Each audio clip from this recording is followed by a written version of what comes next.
Hey, superachievers! This episode is part of a very special series I have curated for you.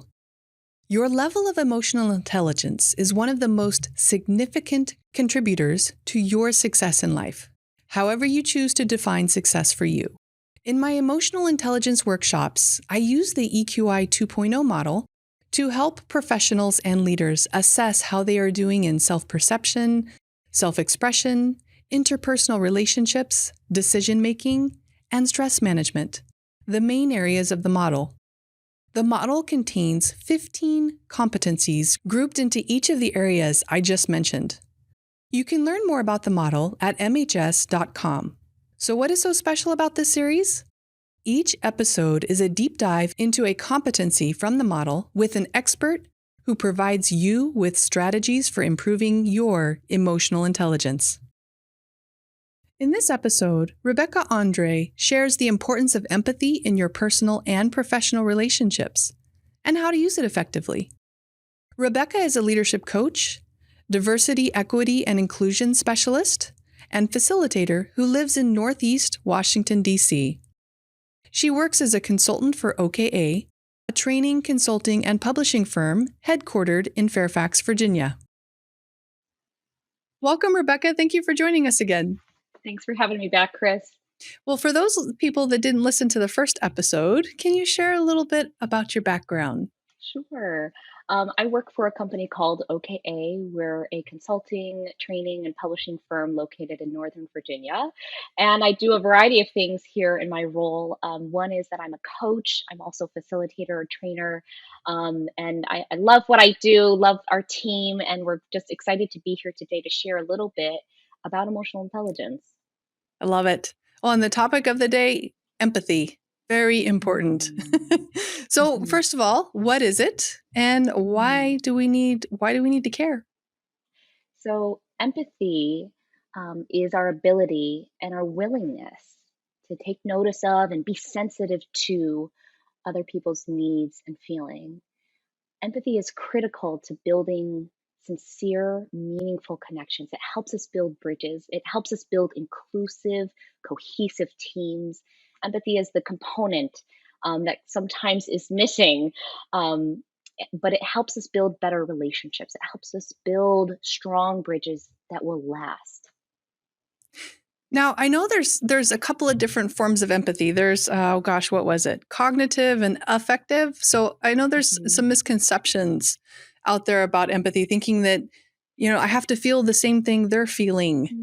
Can you share a little bit more about that? Sure.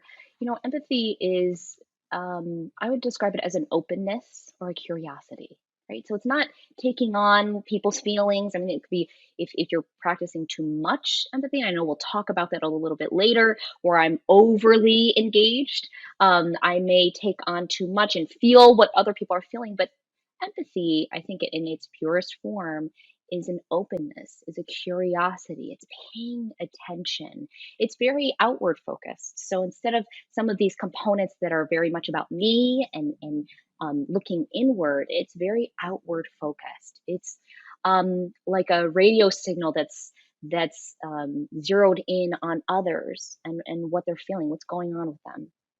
Yeah. So and what would you say about there's some folks that it's they're like, I don't understand why they're overreacting, or they're saying it's an overreaction. How can empathy help us with that? Empathy can help us. It gives us perspective, right? It helps us see things through someone else's lens, right? It may feel like, oh, this is not a big deal, and to me, but why are they overreacting? Well, it's to put ourselves in someone else's shoes. What might be going on with them, right? It's that it's engaging that curiosity. Why might they be feeling that way? What am I missing? And notice that it's taking some responsibility. What am I missing? Not what's wrong with them. So it does take ownership and responsibility of, let me be curious. Let me figure out what's going on here. I love that. And if we had more of that in today's world, it would be much better. So how do we develop it? So empathy it's like any other muscle. and being curious, taking the time to listen. So I follow this wonderful neuroscientist. Her name is Lisa Feldman Barrett, and she has this quote, and she says, when you have a disagreement, try to, instead of thinking, I disagree with this person, try to engage your curiosity and learn your friend's perspective. Being curious about someone's experience is more important than being right. Mm-hmm. Let me just repeat that because it's very important. Being curious about someone else's experience is more important than being right. And Absolutely. you might get some comments about that, but I feel strongly about that. They should email Lisa Feldman Barrett if they have any issues There with it. we go. But it's true. It's like, is this about me being right? Is this about me proving a point? And there are times when, we need to. This is the hill I'm willing to die on. I feel strongly about that. And that has to do with our assertiveness. But empathy is different. Empathy, there's a curiosity here. There's an openness. And one other way that we can develop empathy is by actively listening. Mm, I will tell you that this is something I'm personally trying to work on.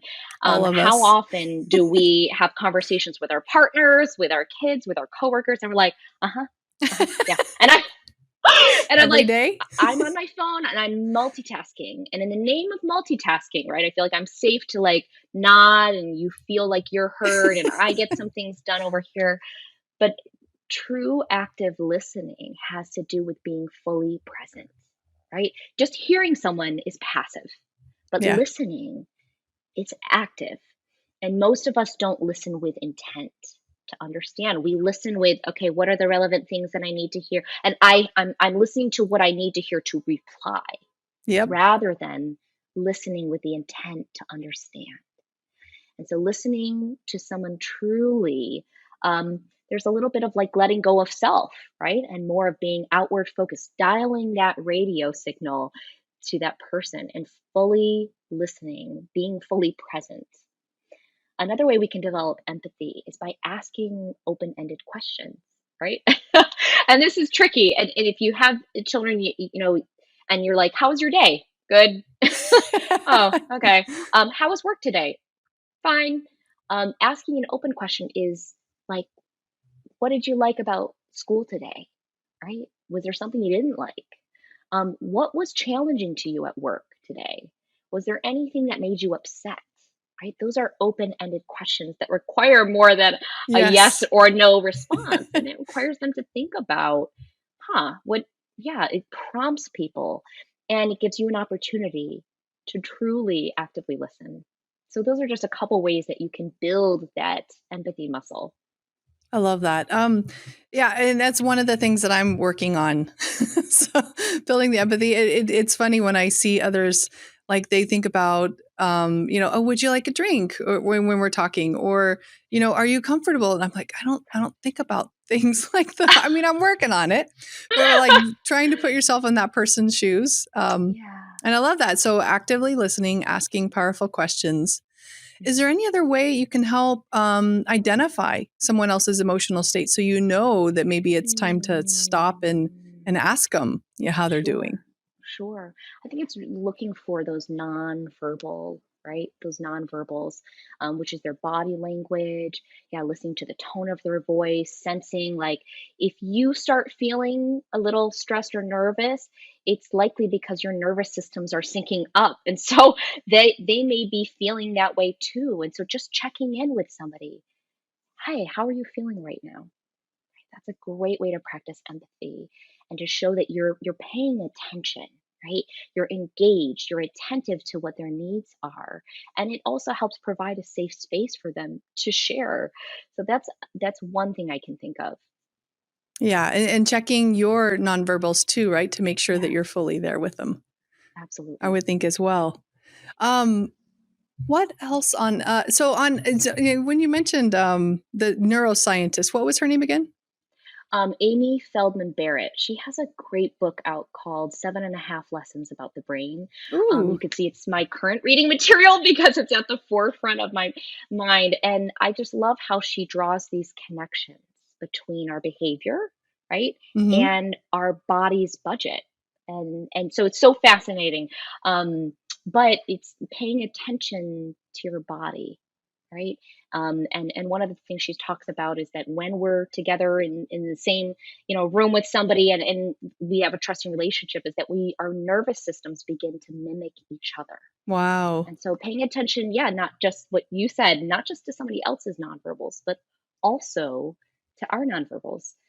One thing she had said recently is that she was interviewed, and she said, when we say to someone, it's going to be okay, it's all right, it's going to be all right, it's going to be okay. She said, it's actually very selfish. We start sensing, we start feeling, what our nervous system sync up. And so what we're actually doing is saying, I need you to calm down so that I can also calm down. And Yeah. I thought that was so Wow. fascinating, how that's one of the first things I'll reach for in a situation where somebody's upset. And there maybe somebody's venting to me, and I'm like, it's okay, it's all right. I do that And too. how, Yeah. yes. And so one way that we can combat that is to say, is to ask questions, like you said, as a coach, right? Coaching, pulling in some of those coaching tools, which is, hey, what's going on? You seem upset. And, sometimes people don't want empathy. Sometimes in the moment, they actually want a solution. Yeah. Now, my partner and I are very different. He's a solutions person, and I'm more of like, I need to talk about things. I need some empathy. And so one of the things that we've employed to help us like serve each other and fulfill each other's needs is like, do you want empathy or do you want help? Yeah. And just, throwing that out there and being able, letting them tell you what they need. I just need empathy. I just need you to listen and let me vent. Okay, okay. Because what happened before is he would offer solutions. I would say, you're not listening to me. I Yeah. just need you to listen. And so one question that can help clear that up is to have an agreement, like, and share, hey, what do you want? Empathy? Do you want help? What Yeah. do you need right now? I devised that with my family because I'm also a problem solver. So I totally relate. I'm like, okay, wait. So I'll start into problem solving mode, and I'm like, wait, do you want me to just listen, or do you want me to help you solve it? Okay, no, just Yeah, listen. those Okay, fine. tendencies are strong, aren't they, Chris? Yes, I just want to jump in, but Yeah. it is. I didn't think about it before when you're saying, "Oh, everything will be okay." That's essentially dismissing their feelings. Yeah. Yeah. So what are some ways then? So it sounds like also a part of empathy would be being uncomfortable with other people's emotions. What are some ways you can get more comfortable with that? Mm, that's a good question. So, one practice that you could test drive is actually reading a novel.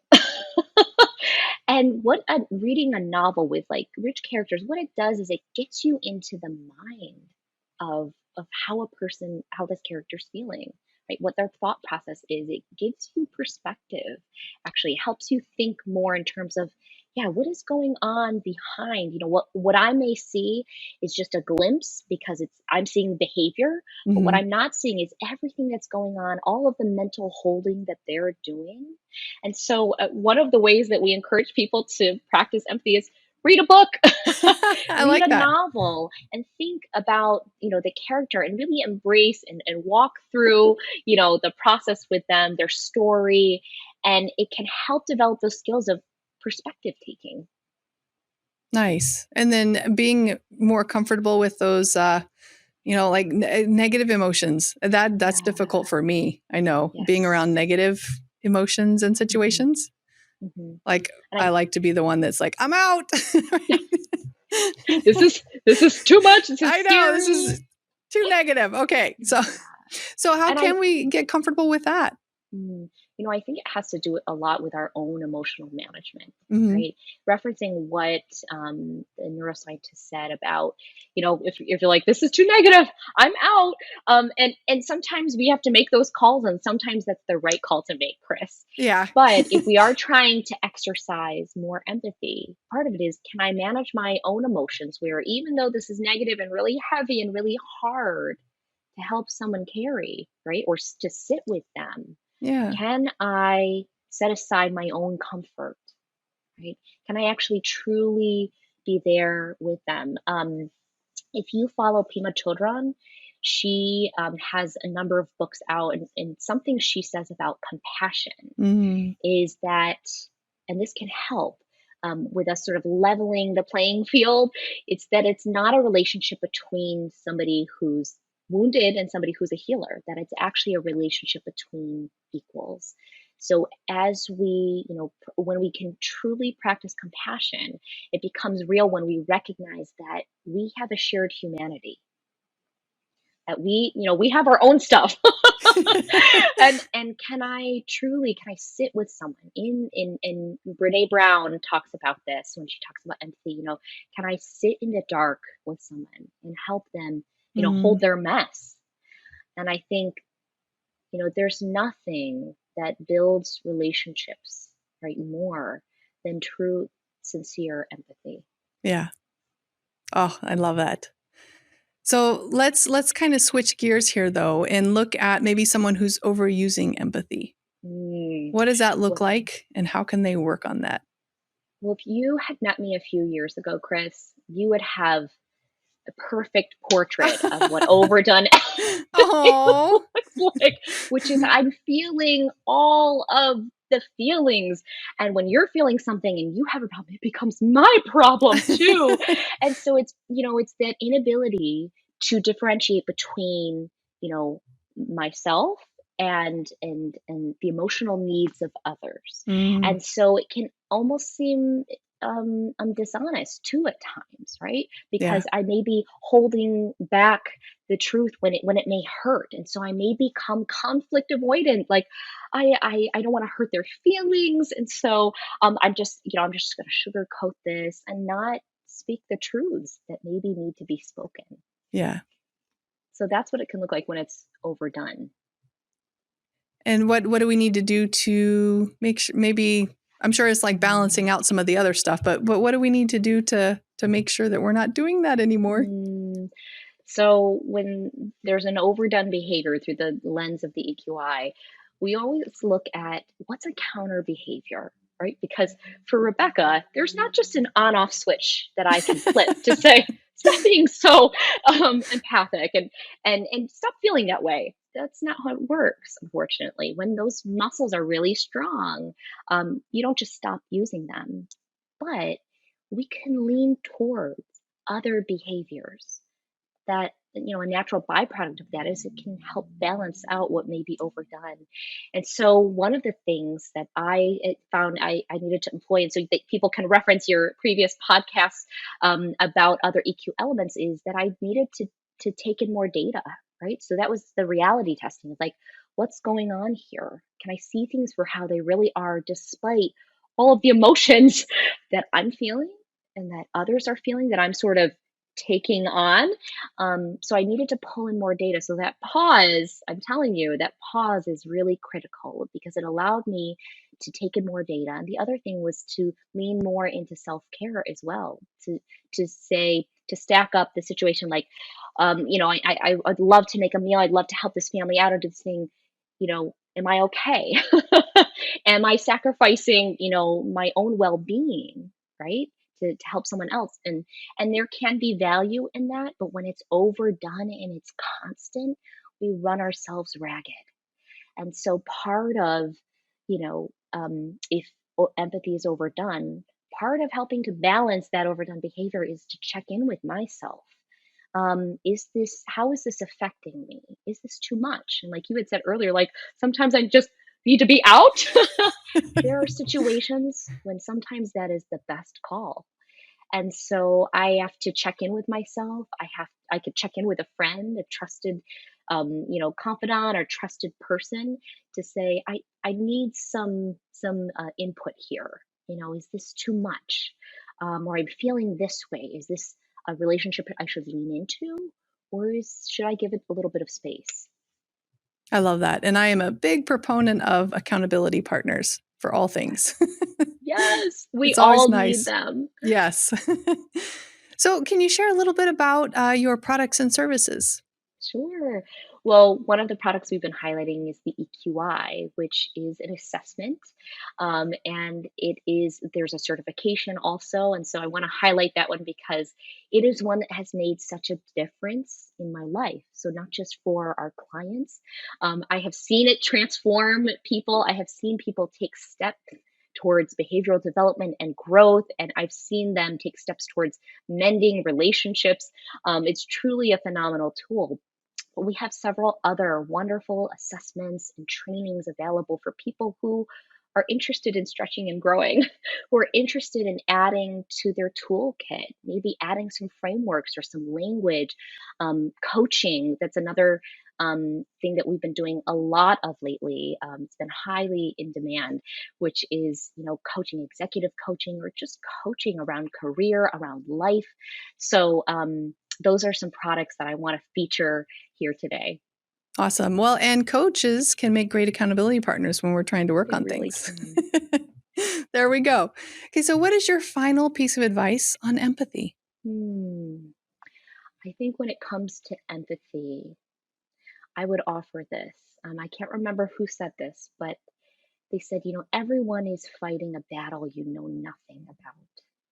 And we're so quick to make these snap judgments about people. Somebody at the grocery store, I'll share a quick example, who, during the pandemic, when people weren't, we were social distancing and we weren't seeing people, I went to the grocery store and I've masked and I'm putting everything up on the, and I'm like, I'm an extrovert. So when I see this cashier, this poor cashier, I'm getting so excited. Like, this is my human interaction for today. I can't wait to connect with someone. And I get up there and I'm like a little too eager. Speaking of overdone, I'm putting my stuff up and I'm like, hi, how are you? I'm talking really loudly through my mask so she can hear me. And she's really not engaging. And so I'm like, okay, I really ramp it up and I'm trying to start a conversation. And this poor woman's like, not really responding. And I kind of gave up by the end of the Yeah. interaction, and I'm paying and I'm like, okay, have a good day. And then I see, as soon as I finish putting my groceries in the cart, that she flips her light off and she leaves. And I realize, oh, she was waiting to probably go on break. And here I am holding her up, trying to engage. And then I thought to myself, too, that perspective taking of, I don't know how scary this is for her, right? Yeah. To be a frontline worker. And I don't know what she might be carrying. And so here I am ready to make this snap judgment about, oh, this person's just a jerk, or, and really, they're fighting a battle I know nothing about. So Yeah. think about that when you feel that urge, right? And we're so quick to judge someone or to write someone off. Consider what they might be going through, what they might be carrying, and maybe employ some of that empathy to find out why. Oh, I love that. And I totally relate to your story. Oh, thank The you so world is much. not enough for these extroverts. I know. Oh, thank you so much for joining us today, Rebecca. Chris, thanks for having me. To learn more about Rebecca, visit her website at oka-online.com.